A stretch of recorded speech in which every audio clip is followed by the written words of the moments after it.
Slowly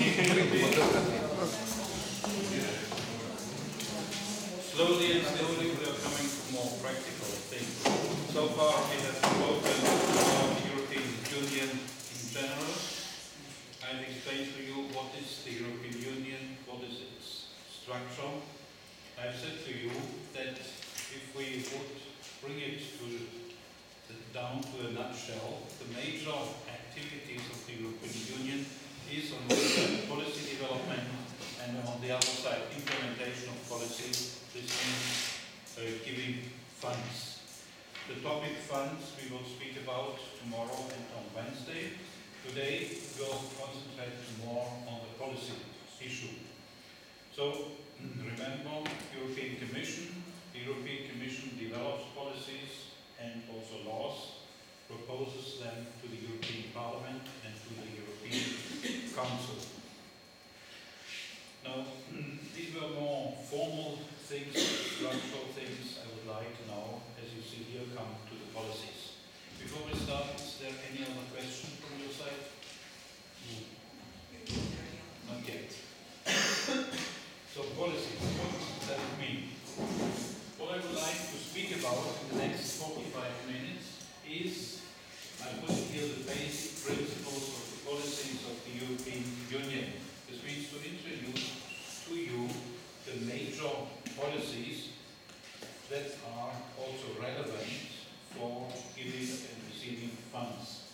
This means what you should get is an overview of the most important policies and understand what is behind these policies. This means the principles. I could, of course, also ask, or you could ask the question, why do you need to know about European policies? I could, of course, say in a very general sense that every citizen of the European Union, including candidate states, should understand about European policies. But the more practical answer is actually, if you want to participate in projects funded by the European Union, all these projects have a policy background, and it is at least good and beneficial then to understand, to have a certain understanding, if you rather say, of the policies behind these projects and why the European Union funds these projects. And actually, I will also explain to you in the next days, if you want to get funds from the European Commission, you have to propose something to the European Commission and explain to the European Commission what is the relation to their policies. So this is the background, also why we are now speaking about European policies. Although I have tried to reduce it to minimum, this means to 45 minutes. And what are these policies that are important? We have Europe 2020 or 2020 as now the major policy of the European Union. We have regional policy and the enlargement policy. And when we will speak about the enlargement policy, I will come back to your question. What are the conditions for a country to become a candidate? So here, this is a kind of picture which tries to show relation between policies. Here we have in the center today Europe 2020, which in my opinion is the most important policy of the European Union. And this is a kind of logo of Europe 2020, smart, sustainable, inclusive growth. So what Europe 2020 is about is growth of the European Union, but not growth in all respect. They call this smart, sustainable, inclusive. Then we have other policies that now relate to this, although they may be earlier. Here you have enlargement, we have other policies like sustainability, energy, transport, regional development, and what I already mentioned, we have ERR, the European Research Area, which is called here a single market for research.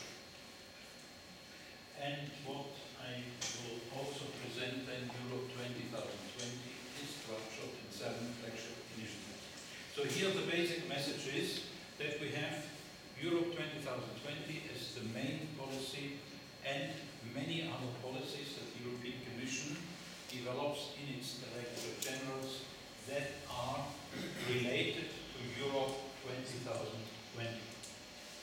Now, on a political level, the European Union now speaks about three priorities for sustainable growth and jobs. And this title already says a lot what they want to do. They want to achieve economic growth and employment. And you should also understand behind all these policies, what the issue is growth, economic growth, and related to this, of course, employment. So they want to develop policies, they want to develop projects that people can get more and better jobs. And there are three parts of this, and this is a really kind of political view. We have growth based on knowledge and innovation.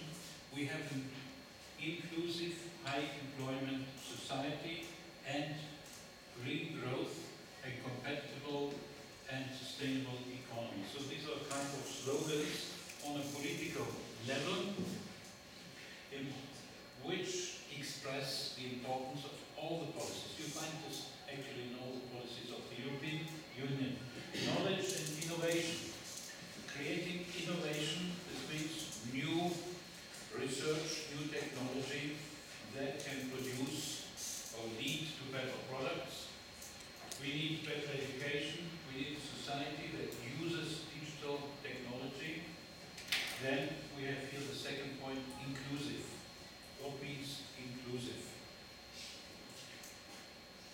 Question to you. Involving. Involving what or whom? Must involve. Sorry? Must involve. Here must involve. This means inclusive here means that what they want to do is involving, including the whole of the European Union. Remember what I have said to you before about the regions of Europe. There are poorer regions and richer regions. Inclusive means that eventually or ideally all the regions, all the people in Europe should be able to participate in the wealth of the European Union. It should not be that we have a country like Germany that is very rich and another country like Bulgaria that is poor and remains poor. So the ideal situation is that even people in rural areas in Bulgaria, Romania can participate in the same way in the information society and use digital technology as people in cities like Frankfurt or Berlin. So this is behind the word inclusive, including everything. And this means employment, building skills, and fighting against poverty. Then, thirdly, the third priority, political priority of the European Union is the green growth. This means we should not destroy our environment, not pollute our environment with everything what the European Union wants to do or enable. We should look at activities that help to preserve the economy, the environment, our lives for the future. And this means climate change, clean and efficient energy, and here we have also competitiveness. Competitive and sustainable economy. So these are the political slogans, let me say, that are behind the policies that we have and that we find again, in particular in Europe 2020. Now, and with this I come to Europe 2020. Europe 2020 was launched in 2010 and was actually, or is, I should say, a response to the economic crisis in the world and in particular in Europe. Europe 2020 has also a kind of history. I didn't put it on the slide, and you should not remember this, but there was a kind of Lisbon strategy before that was created at the end of the 90s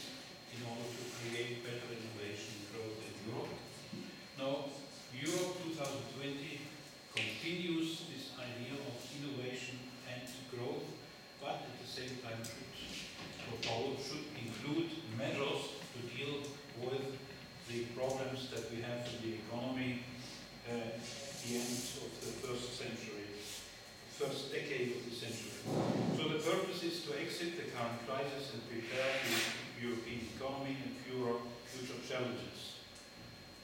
Europe 2020 is based on 3 pillars and has 7 flagship initiatives.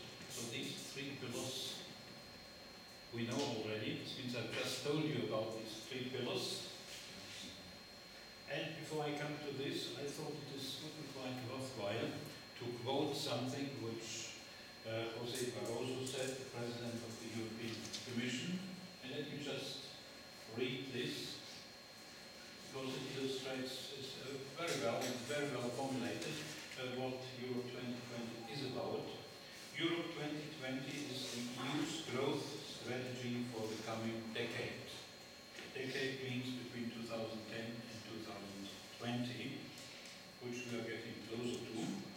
In a changing world, we want the EU to become a smart, sustainable and inclusive economy.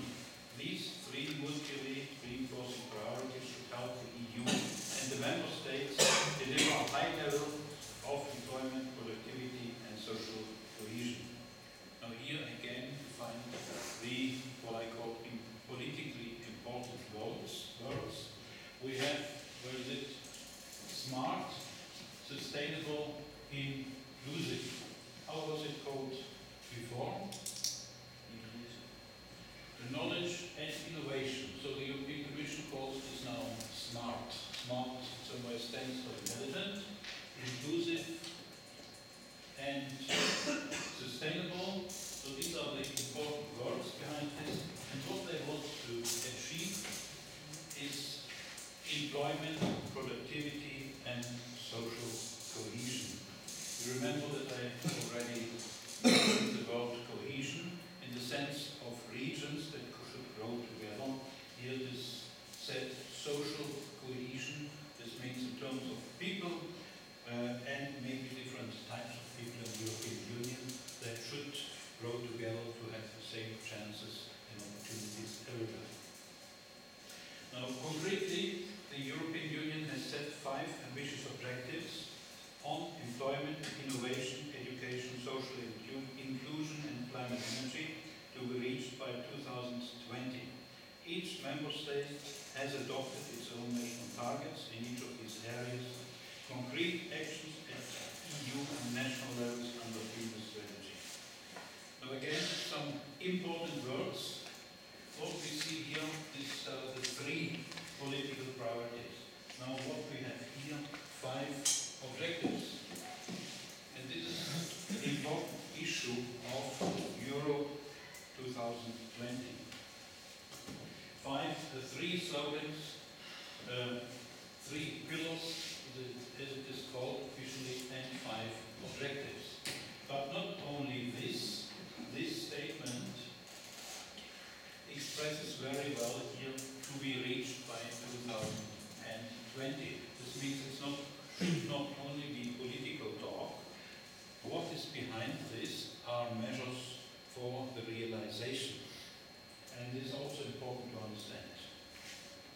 And this is said here, concrete action. So there is an implementation plan, and I can say a monitoring plan behind the strategy. Now, and this is something that is important to understand. For Europe 2020, the 3 priorities of pillars: smart growth, which means information society knowledge; sustainable growth, which includes protection of the environment, the green growth; the inclusive growth, which means cohesion, the same opportunities for all regions, for all people. Now we have these 5 objectives, also called key targets in Europe 2020: employment, research and development, climate change and energy, education, poverty and social exclusion. Now what is the European Union doing about this? So what I'm saying, this is something that you should remember. I think I tried to really extract the basics of Europe 2020, and this is really the basics behind it. This here is not so important to remember, but we have here on this slide the 5 objectives. And this is what the European Union has come up with. So we have, first point, employment. Ensuring 75% employment of people who are between 20 and 64 years old. So 2020, at least 75 people of the European Union should have stable employment. This is what it says. Then, secondly, 3% of the European Union's gross domestic product should be invested in research and development, and so on. I don't want to read this all, but what I want to emphasize here is that Europe 2020 has very precise targets. Although maybe you could argue that these figures are not very high. 75% of people should be employed. Maybe better to have more people employed. But nevertheless, these are targets. And Europe 2020, or in this respect, the European Commission, works with the member states that these targets are achieved. So there is a mechanism behind Europe 2020 to monitor, to check what the individual countries are doing, and to enforce all the member states to realize these objectives. And this is also new. This was not part of earlier strategies. Now, you see in some way in all these slides these three political priorities coming back and again. So Europe 2020 is structured in a certain way from top down to bottom in order that these key targets, the objectives, can be achieved. So Europe 2020 is divided into 7 flagship initiatives. So what European Union have done, they have said we have smart growth. Smart growth refers to knowledge, to innovation, to information technologies. And here we have something that we call flagship initiatives. This means very important initiatives that should be realized. And these are only the titles, of course. Digital Agenda, Innovation Union, Youth on the Move.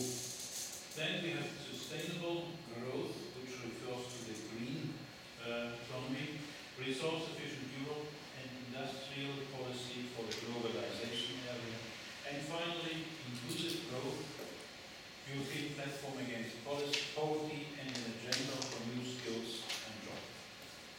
Now I present you at this stage only the titles. I don't want to go in detail here for all this, because this is not all so important for the course. What I want to focus a little bit on is these two first points, digital agenda and the innovation union, because there are actually the aspects of information technology included. Youth on the move refers to young people, to skills of people that they should be educated and have also possibilities to move around Europe, perhaps the same opportunities for the youth. So this was, I would say, in a nutshell, Europe 2020. Before as I said, what I would like to speak about now is the digital agenda innovation. Before this, is there any question? I have one tricky question for you. Yeah. I may notice that priority of Europe is not to solve economical problem in Greece. Why that? You're right. What we are speaking about is policy for the European Union. This means that it applies to all countries. We are not speaking about a policy for a particular country. Of course, as you know, as we all know from the news, is that the European Union does a lot in order to support the economy of countries like Greece, Cyprus, and others. But on the level on which we are speaking, this type of progress is not included. You could maybe argue that when we speak about smart growth, sustainable growth, and so on, that the measures that the European Union does to help countries like Greece should be guided by those kind of political topics. But this is something, how to say, not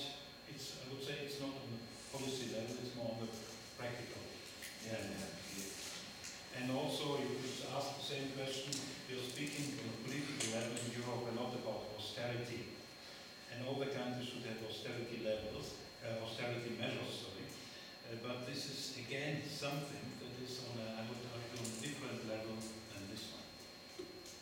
Yeah. Are we going to talk in more details about the projects regarding the green growth, since you said that it's one of the priorities of the European Union? No, not this one.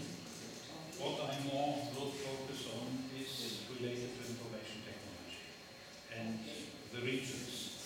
This means when I prepared this, I thought more what is important for your country. There is, of course, you're right in asking the question that sustainable economy or sustainable growth, green growth, is very important. But I'm focusing rather on these areas. If you're interested in those kind of projects for sustainable or green economy or environmental issues, we can maybe, if you like, speak in private about this. I can show you some websites, but I will not focus on this. Thank you. Other questions? Okay, now, let me continue with the digital agenda. Then, digital agenda, in one sentence, means that we have the internet, and the internet is working very well. Everybody uses the internet. So we have the internet and would like to use the internet and applications on the internet for economic growth. So the official word you read here, to speed up the rollout of high-speed internet and reap the benefits of the digital single market for households and firms. So everybody uses the internet. We have broadband everywhere. We can have applications that are used by everybody for private purposes, for commercial purposes. And broadband, of course, means also mobile access to the internet. The Innovation Union, yeah, I said before that there is a major difference between DG Connect and DG Research. You remember I said DG Connect is related to information technology. DG Research does research on all areas of research. There's a similar difference between the digital agenda and the Innovation Union. Here we focus on the between information technology. Innovation Union, this is a flagship initiative that would like to promote innovation in all possible areas, to improve framework conditions and access to finance for research and innovation, so as to strengthen the innovation chain and boost levels of investment through the European Union. So here we focus innovation on innovation in all areas. Youth on the move. Here we are dealing with education systems and particular higher education. Now, I will not speak anymore on this, but this is also very important, and we'll come back on the framework programs. So digital agenda, I said it already, behind the economic and societal activity, what I emphasize, what I would like to emphasize is that it's not only about technology, but really use of technology to stimulate economy for doing business, working, communication, and expressing ourselves freely. So everything related to the internet, not only social networks, you could maybe think about also health applications, whatever.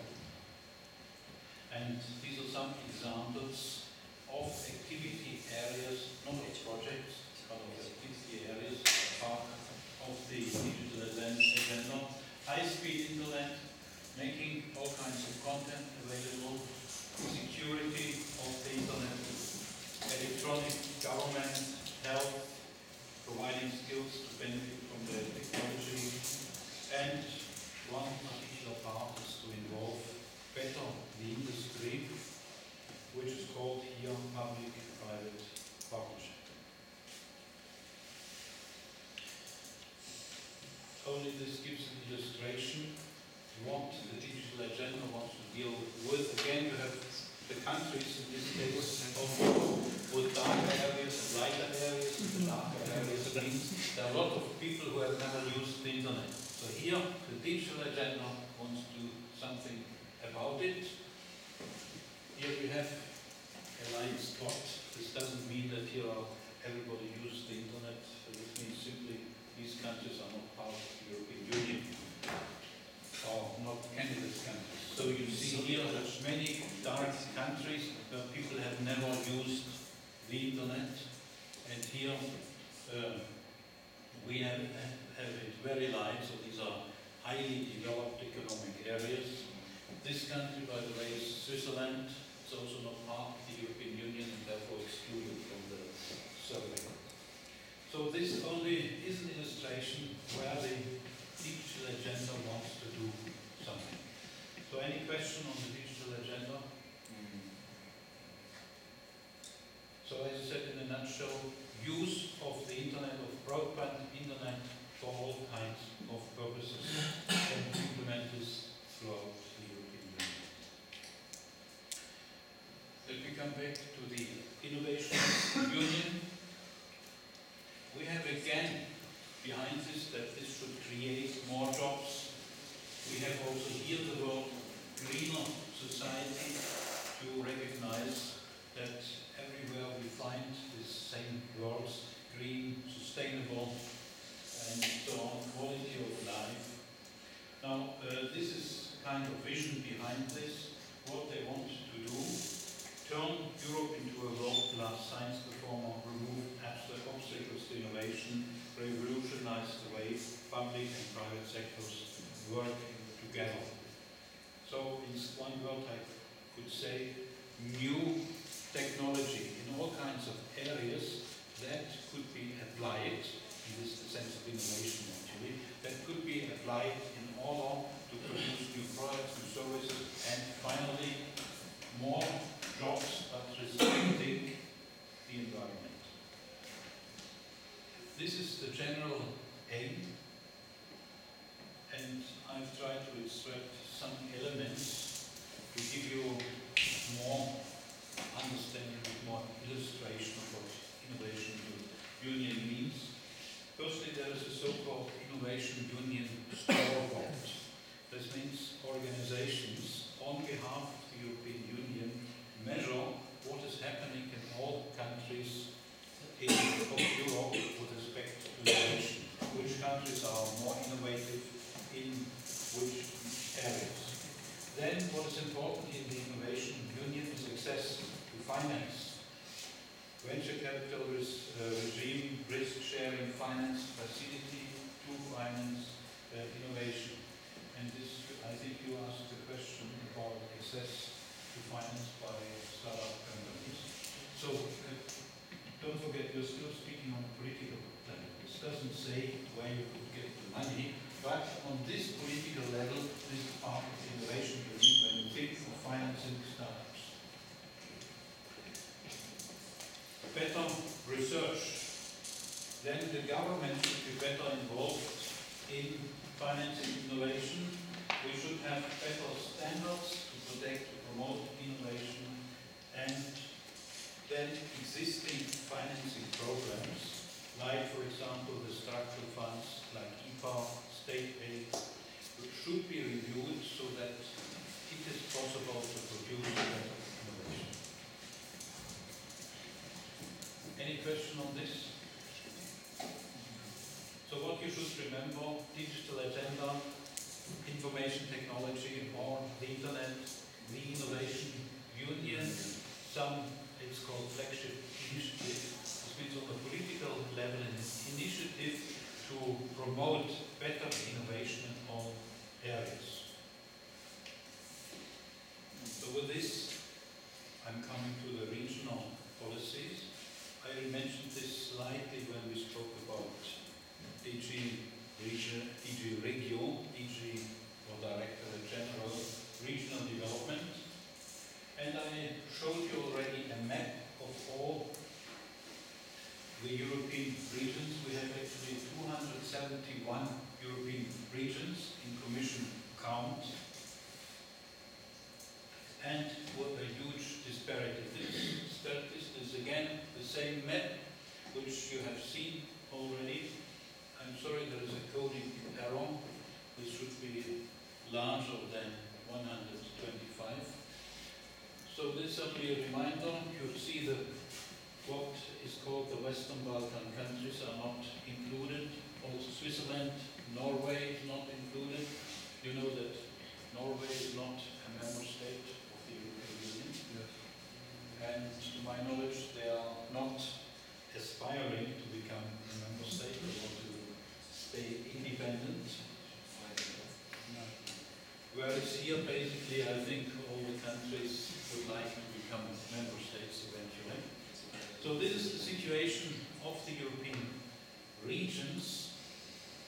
And regions, you see the structure in regions here in these countries very clearly.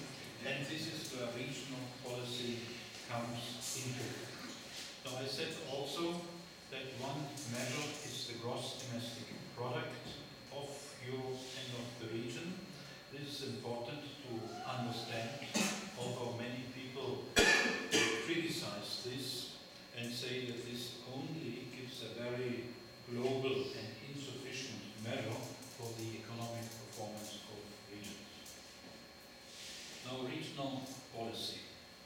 And I'm presenting this also because this is important for candidate countries. So when you become member of the European Union, you immediately will be part of the regional policies.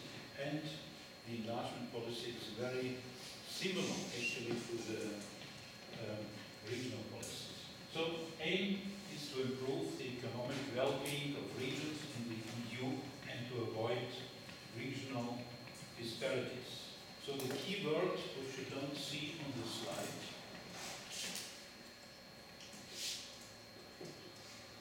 the key word is called cohesion, and we come back to this. There is a so-called cohesion fund. And important is also, this is the biggest part of the European Union budget. 1/3 of the European Union budget. So the very big parts are this regional budget, and by the way also the agricultural budgets are the largest parts of the European Union budget.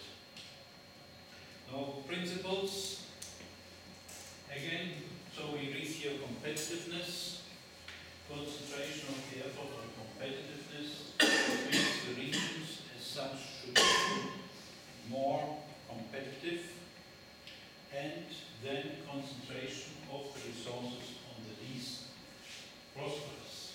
So here, when we speak about competitiveness, we are speaking about the whole of the European Union. We are speaking about all the regions in the European Union, and here then one or the second major part are the so-called least prosperous regions. Regions with GDP per head below 75% of EU average, which corresponds to approximately 1/4 of the population. So we have this, and the DG Radio, the regional policy, makes a distinction to member states with GDP per head below 90% of average, and these are 13 member states with 25% of population. Can we see this on the map? So we have red and rose. No, you cannot see the colors really here. With red and rose, with less than 75%. This is more or less the whole of Eastern Europe. We have this, Portugal and Western Spain. We have here some regions somewhere which are in this category. And then we have a dark yellow where the GDP goes up to 90%. These are, for example, regions here, south of Spain, and the whole of Eastern Germany, this part, I believe. When you look at the slides, you can see the colors here. So this is important because it has an importance for the funds at the end. Now, I said to you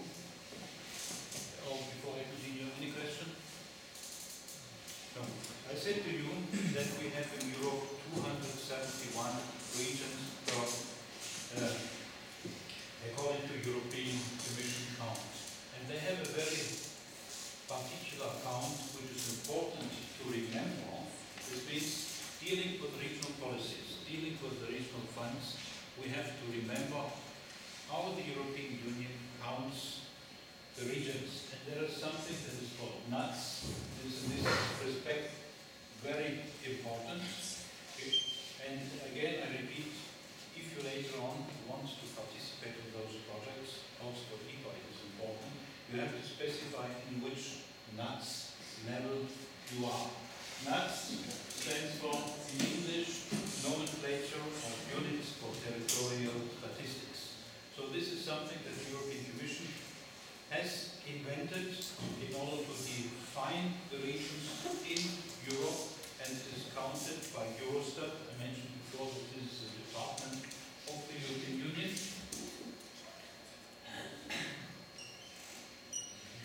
And they have a website where all these nuts are published. We are established by Eurostat, and we have different types of levels in this nuts counting.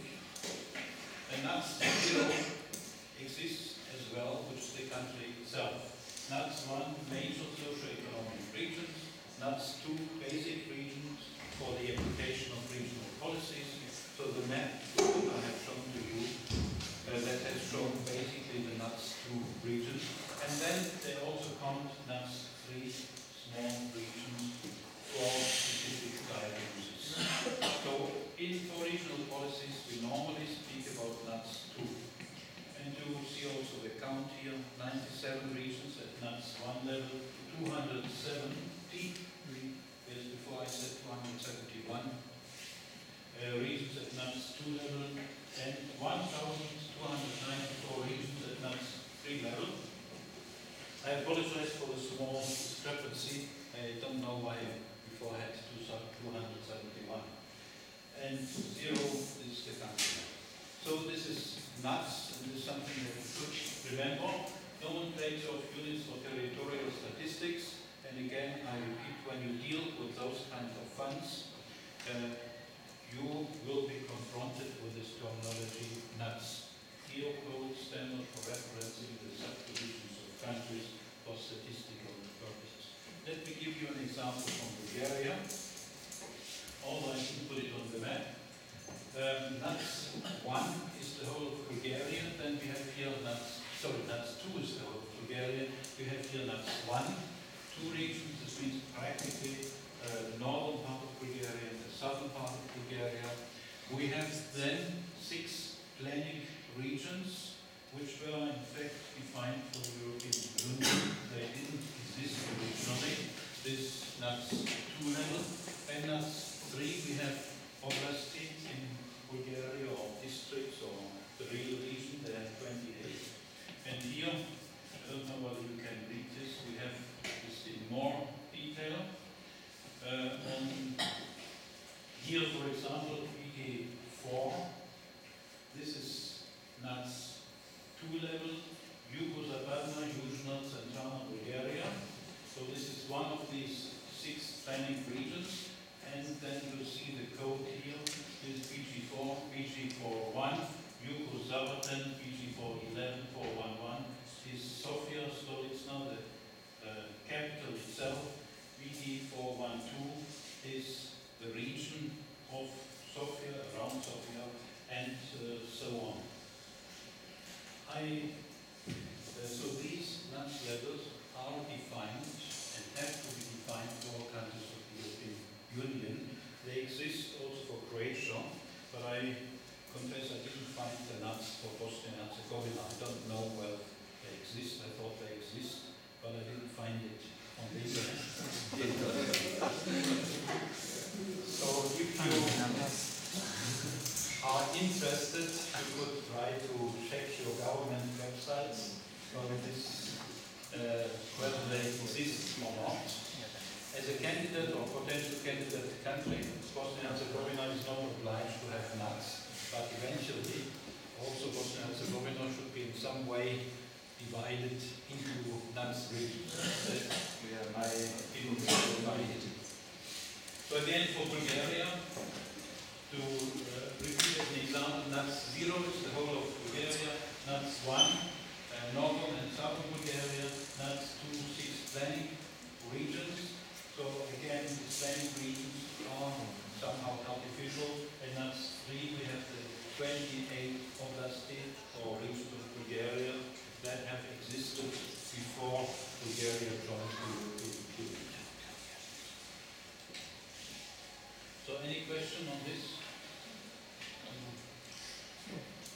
So this was regional policies, how to integrate the individual regions, how to create cohesion between all regions of the European Union. Now enlargement policy, and this is the last part for these 45 minutes. Enlargement policy, we have DG enlargement that deals with DG with the enlargement policy and deals with all countries that would like to become members of the European Union. So very specific in some way, and the European Union has defined strict conditions for membership, and there are some policy issues that are the most important, like the inclusion of the rule of law in candidate countries, freedom of expression and media, civil society and regional cooperation. I remind you we are speaking about policy, for example, this freedom of expression and media. This is still a very difficult issue in Bulgaria, although Bulgaria is now a member of the European Union since about 6 years. So these are issues behind this and what it means, conditions for membership. Now, new member states, in order to become a member state of the European Union, this state must comply with Europe's standards and rules. Remember what I have said before, regulations, directives, decisions, and so on. They must, before becoming a member, implement all this. And there is a word that you made on the political level here, again and again, which was acquis communautaire.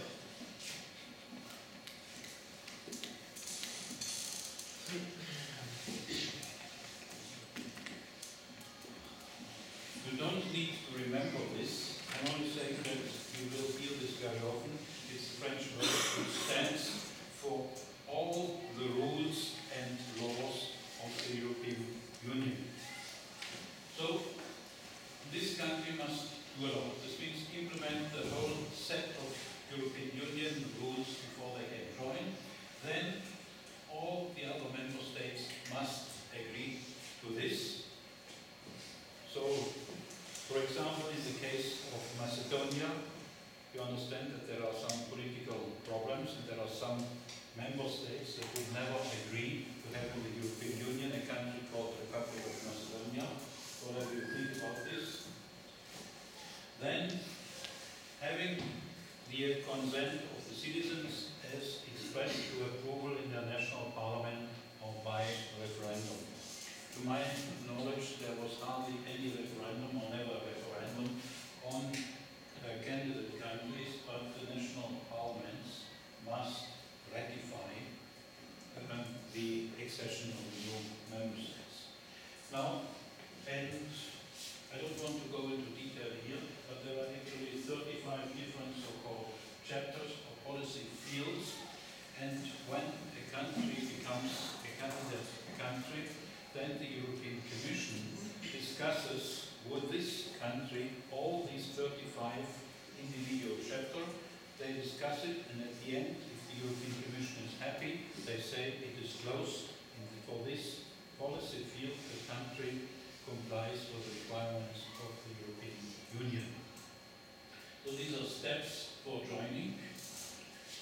So the country becomes a candidate country when the country is ready, and then the country can apply for this, and then the membership negotiations will start for these 35 policy fields. And when all these chapters are closed, an accession treaty is signed by the candidate country representatives of all existing EU countries. I said before, all countries of the European Union have to agree for this. And then this should be ratified by all countries. And then a date for the accession, for becoming a member, is set, as in the case of Croatia, 1st of July. And this country is then not anymore called candidate country, but acceding country. So this is what I wanted to say on the enlargement policy and the steps for becoming a candidate. Does it answer your question before?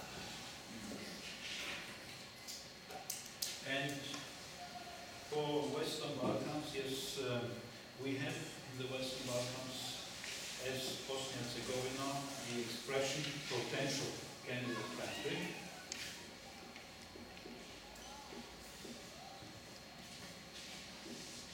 CC candidate country, this means these are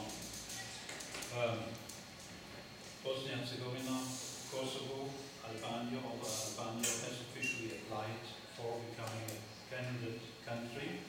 So what is important with these potential candidate countries, the European Union has concluded so-called stabilization and association agreements. So there is a special contract which gives, let me say, favorable conditions to these countries, and it means also special funds. Of the candidate countries, we have only Iceland at the moment that is not part of the Western Balkans, and of course Turkey. Otherwise, the European Union has concluded stabilization association agreements with Kosovo, with Albania, with Bosnia and Herzegovina, and with the others, Macedonia, Serbia. They are already candidate countries, although to my knowledge these negotiations have not yet started. So any question on this? I hope it's clear.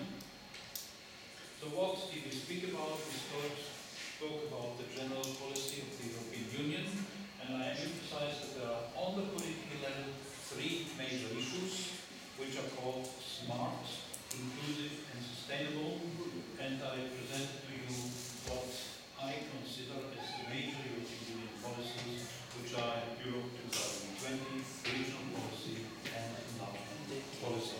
There are other policies which we don't consider, like foreign aid policy, development policy, transport policy, and so on. There are lots of policies, but these are, with respect to funds, those are the most important. And in particular, I present also the terminology nuts, which, as I said, comes back and again and again in the area of IPA and research. Any questions to this?